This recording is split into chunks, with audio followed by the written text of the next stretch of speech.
25,000 DSC mega టీచర్ల పోస్టును భర్తీ చేయాలని నిరుద్యోగ జేఏసీ చైర్మన్ నీలా వెంకటేశం ప్రభుత్వానికి డిమాండ్ చేశారు. హైదరాబాద్ ఇందిరా పార్క్ వద్ద డిఎస్సి నిరుద్యోగ మహాధర్నాను చేపట్టారు.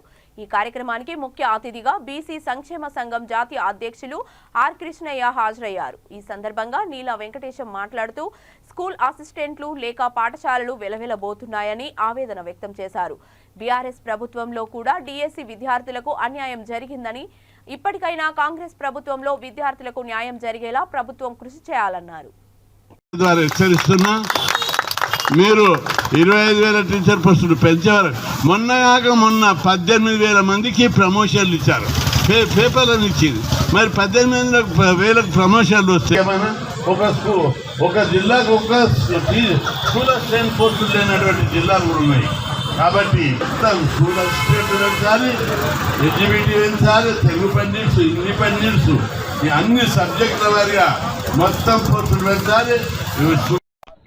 జాతీయ బీసీ సంక్షేమ సంఘం రాజ్యసభ సభ్యులు ఆర్ కృష్ణ నేతృత్వంలో డిఎస్సి మెగా డిఎస్సి 25,000 టీచర్ పోస్టులతోని భర్తీ చేయాలని చెప్పి ప్రధానమైనటువంటి డిమాండ్. అదేవిధంగా స్కూల్ అసిస్టెంట్లు, ప్రభుత్వ పాఠశాలలో స్కూల్ అసిస్టెంట్లు లేక విలవిలబోతున్నాయి. దాదాపుగా 4,500 స్కూల్ అసిస్టెంట్లు పోస్టులు ఖాళీగా ఉంటే నామమాత్రంగా తూతూ మంత్రంగా ఫిలప్ చేయడం జరుగుతుంది. రెండవది పీఈటీ టీచర్లు లేరు, డ్రాయింగ్ క్రాఫ్ట్ టీచర్లు లేరు. అదేవిధంగా ఇంకోటి, ఇవాళ ప్రైమరీ స్కూల్లో కానీ మన హై స్కూల్లో కానీ కాలేజీలలో పీఈటీలు లేక విద్యా ప్రమాణికలు దెబ్బతింటున్నాయి. ఎందుకంటే చదువుకు ఒత్తిడి పడి పిల్లలు ఆత్మహత్యలు చేసుకునేటువంటి దుస్థితి ఏర్పడుతుంది, మనం చాలా వరకు చూస్తున్నాం. కాబట్టి వెంటనే 25,000 టీచర్ పోస్టులు భర్తీ చేసి ప్రభుత్వ పాఠశాలలో కార్పొరేట్ ధీటుగా తీర్చిదిద్దాలనేదే తెలంగాణ రాష్ట్ర ప్రభుత్వ లక్ష్యం అని చెప్పి కూడా నేను డిమాండ్ చేస్తున్నా. గత ప్రభుత్వంలో కూడా కేసీఆర్ గారు చెప్పారు, కార్పొరేట్ ధీటుగా నేను ప్రభుత్వ పాఠశాలను తీర్చిదిద్దుతా అన్నారు. ఎక్కడ పోయినాయి? ఇలా రెసిడెన్షియల్ పేరుతోని ప్రభుత్వ పాఠశాలనే తాళాలు వేశారు. కాబట్టి అవన్నీ కూడా ఓపెన్ చేసి ఇలా పిల్లలు తల్లిదండ్రులు ఫీజులు కట్టలేక అప్పు చప్పు చేసి ప్రైవేట్ పాఠశాలలో విద్యా వ్యవస్థను ప్రభుత్వం భ్రష్టు పట్టిస్తుంది. కొత్త ప్రభుత్వం వచ్చినాక కనీసం టీచర్లను అపాయింట్ చేస్తుంది, కనీస సౌకర్యాలు పాఠశాలలో నెలకొల్తారని, పుస్తకాలు ముద్రిస్తారని ఎంతో ఆశించాము.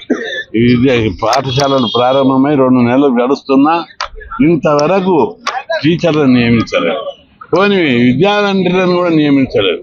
దాదాపు కొత్త ప్రభుత్వం ఏమన్నది, నిరుద్యోగులే మా ప్రభుత్వం రావడానికి కారణమని ముఖ్యమంత్రి ప్రకటించారు. వచ్చింది అధికారం, మీరందరికీ సీఎం పోస్టులు, మంత్రుల పోస్టులు, ఎమ్మెల్యే పోస్టులు అందరికి ఇచ్చారు. నిరుద్యోగులు అందరూ వాళ్ళు కష్టపడి కార్లు తీసుకొని, నాకు తెలిసిన నిరుద్యోగులు ఎంతో మంది నాకు ఫోన్లు చేసి అన్నా మేము కారు తీసుకొని మొత్తం ఈ ప్రభుత్వాన్ని గెలిపించడానికి కృషి చేస్తున్నాం, ఒక 10,000 పంపన్నా 20,000 పంపని అని చాలా మంది అడిగారు. ఒక 3-4 ఇచ్చారు నిరుద్యోగులు నాకు సన్నిహితంగా ఉండేట్లో.